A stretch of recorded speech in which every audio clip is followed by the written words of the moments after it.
Or are you going to be Dick Fosbury and figure out that you can flip around and go over it backwards? Meaning, is the method that you achieved, the skill of performing it in that way, the task that is being tested and compared between people? Or is it the final objective that is being determined? Who jumped over the highest bar anyhow? I think of the same thing in swimming, for example, my own sporting background, where there's actually there's examples of both. There are obviously the defined strokes that are contested: butterfly, backstroke, breaststroke, which when you contest an event in fly, back, or breast, you have to execute the race using that very particular technique.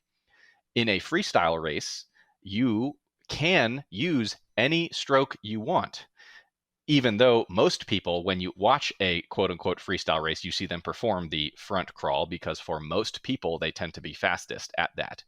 Interestingly, I think it was this past year's NCAA championships, there was an athlete who contested their freestyle race doing butterfly, because they happened to be faster at that, and so they were able to race. It might have been the 50 free or part of a relay where they contested it doing fly. And so out of the entire pool, 7 lanes of people doing front crawl, and this one person who was hanging with the best of them was doing butterfly.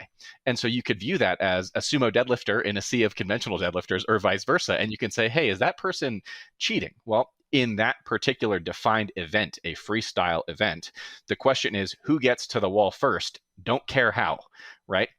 The only rules around that is, like, of course, how long can you how much time can you spend underwater, et cetera, et cetera. But just like, who gets their hand on the wall first, versus if it was a dedicated backstroke event, you're going to be on your back, right? You have to.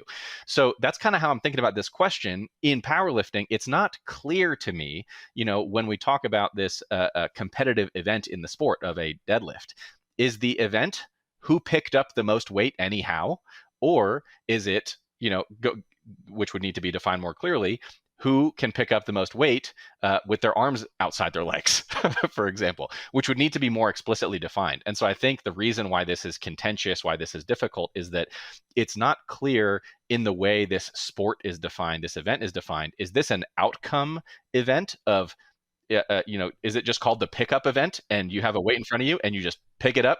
I don't care. Like, could you do a Jefferson deadlift, or could you stand across the bar and pick it up with it in between your legs and lock it out just under your crotch? Like, people do that as a lift in training.